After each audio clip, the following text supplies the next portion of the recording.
Buat gua kalau buku kuliner memang banyak, apalagi buku resep. Lo kalau ngomongin buku resep jauh lebih banyak lagi. Kalau yang kita buat ini kan buku pengetahuan dasar kuliner. Ini bukan buku resep, ini adalah teknik dasar. Kalian harus mengerti dulu kebutuhan alat-alatnya apa saja yang digunakan. Hygiene sanitasinya bagaimana. Tapi ini kita tidak ngomong menu, tapi bahan-bahan dasar. Kita sebagai sebuah asosiasi itu paling tidak harus mempunyai sumbangsih terhadap bangsa ini sendiri. Idealismenya seperti itu. Kita lebih tekankan ke masakan Indonesia, bumbu-bumbu dasar. Jadi kayak tadi kan ada bumbu merah, bumbu putih, dan bumbu kuning. Untuk membuat makanan Indonesia yang baik kan harus ada dasarnya. Nah, inilah yang bisa dijadikan sebagai acuan dasar. Kalau buat saya sih, dasar ini jauh lebih penting gitu loh.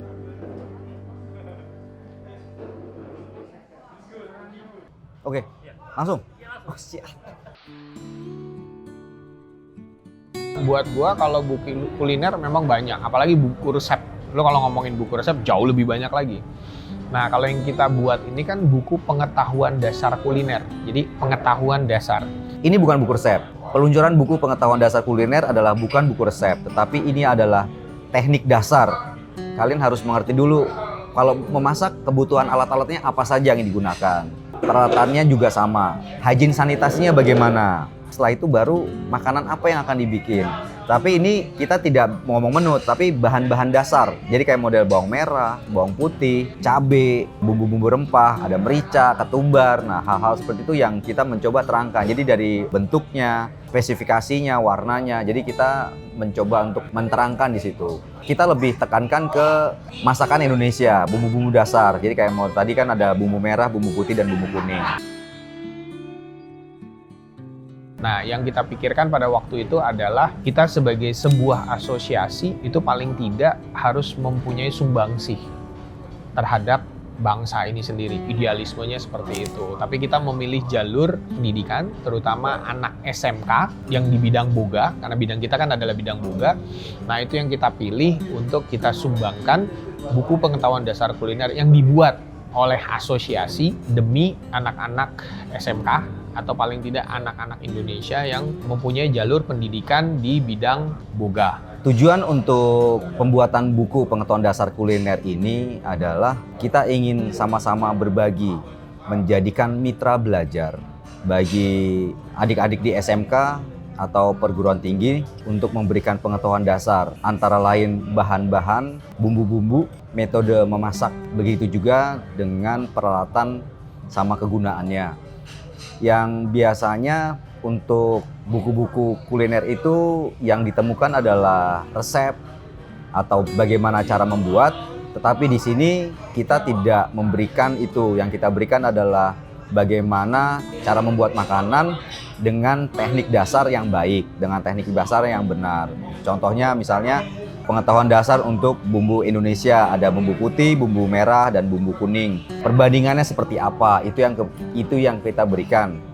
Sehingga bisa menjadikan kedepannya makanan-makanan Indonesia supaya bisa lebih dikenal.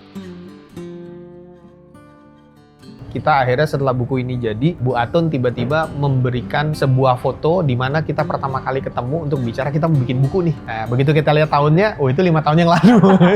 Jadi itu dasarnya kenapa kita bisa ngomong ini sudah 5 tahun. Jadi dari mulai inisiasi sampai mewujudkan, yaitu 5 tahun karena saya sendiri pun kan punya tanggung jawab terhadap pekerjaan saya.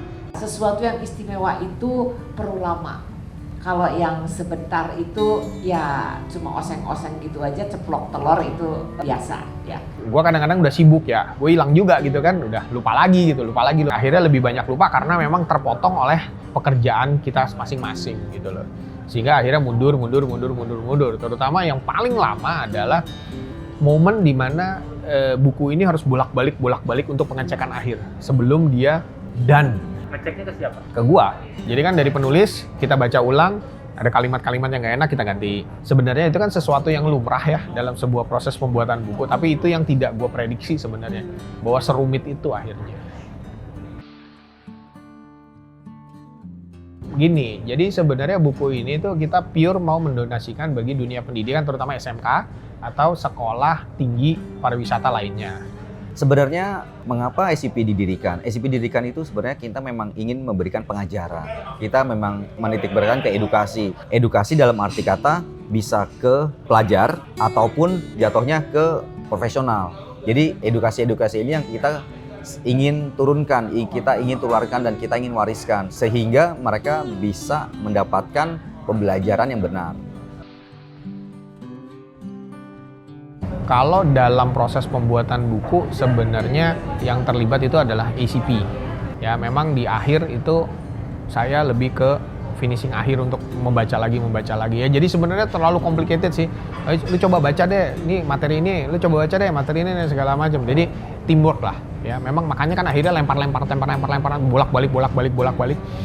Itu yang membuat cara lama gitu. Nah, tapi kan dalam perjalanannya setelah buku ini jadi itu mau gimana? Nah, itu kita mendapat support dari Pak Robert Manan. Kebetulan waktu itu dia kan ngundang untuk bikin yang acara pengukuhan Spice Up the World.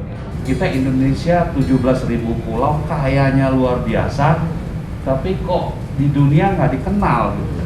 Jadi tema apa yang bisa bikin dunia wow? Nah, di situ saya kebetulan karena saya lihat, ini kayaknya nyambung nih sama kita. Nah, saya coba kasih buku, Pak, ini saya lagi bikin buku isinya tentang ini. Kira-kira bagus gak? Tujuannya sebenarnya hanya untuk menunjukkan apakah bagus, sama seperti yang saya cerita. Orang baca itu ngerti nggak? Itu yang kita pengen sebenarnya. Karena jangan sampai buku ini kita jadi, begitu orang baca nggak ngerti. Ini apa sih maksudnya, ini apa sih artinya dan segala macam. Nah, begitu dia baca, dia bilang, wah ini buku bagus, Bu. Ini isinya pendidikan sekali. Nah, kata-kata itu, wah bagus juga nih. Akhirnya dia bilang, bisa nggak ini ditandemkan dengan Spice Up the World? Tandemnya gimana nih? Ya tandemnya itu ya buku ini dijadikan sebagai salah satu pedoman untuk pendidikan. Nah, kan banyak diplomat-diplomat di luar negeri kan punya chef sendiri kan. Nah, untuk mempopulerkan makanan Indonesia tentu saja harus bikin kegiatan dengan makanan Indonesia. Nah, untuk membuat makanan Indonesia yang baik kan harus ada dasarnya. Nah, inilah yang bisa dijadikan sebagai acuan dasar. Nah, itu salah satunya ke Spice Up the World. Karena kalau kita nggak punya pendidikannya kan, kalau buku resep Indonesianya kan udah jutaan lah. Buku resep Indonesia dengan versi yang berbagai macam. Tetapi kalau buat saya sih dasar ini jauh lebih penting gitu loh. Karena dengan ini nanti diperkuat oleh resep, hasilnya akan bagus. Supaya kita ngerti dulu dasarnya. Kemudian kalau Bu Yani Pandigoro yang tadi saya bilang, dia kan tokoh pendidikan juga. Karena backgroundnya adalah ITB. Pendidikan ya, itu merupakan sesuatu yang tidak pernah berhenti dan berganti dari generasi ke generasi. Nah, saya kembali memberikan ke dia untuk melihat dari sosok seorang tokoh di bidang pendidikan, ini tata bahasa dan segala macamnya ini cocok gak di pendidikan? Dia bilang, oh ini bagus Bu, gini ada alat, ada ini. Saya nggak nyangka bahwa hal-hal kecil yang sederhana menurut saya, karena chef kan ya stockpot kita tahu lah, tapi dia melihatnya berbeda, dengan cara pandang yang berbeda. Terus saya juga ada kasih ke beberapa teman-teman juga ya, ada kayak orang bekas media, saya kasih. Nah, dia bilang, wah Fu, ini buku bagus nih, kayak lu lagi bicara kalau lagi ada cooking class gitu, lu ngasih knowledge gitu kan.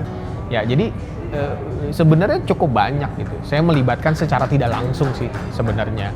Nah, tapi kan yang terlibat sangat banyak itu kan sebenarnya ya Bu Atun sebagai, saya bilangnya project manajernya gitu ya. Ya karena dia yang bikin layoutnya, terus mencari penulisnya dan segala macam. Karena nggak gampang juga ketemu saya kan.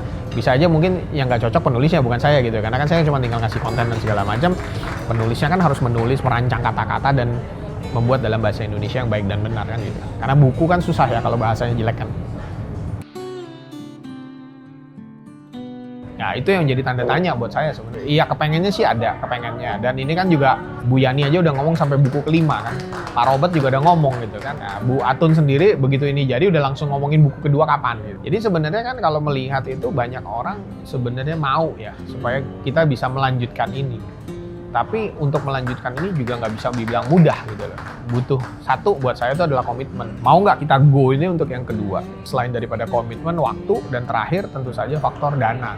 Karena untuk membuat buku ini pun kan ada dana yang harus kita keluarkan kan. Ya kalau kita punya banyak sponsor yang nantinya mau membiayai project buku yang kedua yang lebih baik lagi gitu ya why not. Cuman kan ya harus hati-hati juga. Jangan sampai 5 tahun kedua repelita keduanya terjadi lagi. Biasa kalau kedua lebih cepat lah. Tergantung sih, tergantung. Nggak bisa ngomong ya, lu ngomong kedua lebih cepat nggak juga sih. Karena nggak gampang kan, karena ada sedikit mungkin perbedaan konten Dan juga kita juga kan paling tidak harus menunggu feedback yang masuk dari buku pertama ini. Yang saat ini kita berikan sebagai hard copy, Ya, kita cetak 1000. bisa juga dari adik-adik dan teman-teman untuk mendapatkan di e-book. E-book ini juga kita sudah coba akan launching di dalam media organisasi kita, bisa dicari. Untuk e-book itu sendiri nanti kita akan masukkan di dalam IG kita, jangan Facebook kita. Dari situ kalian bisa langsung mempelajarinya.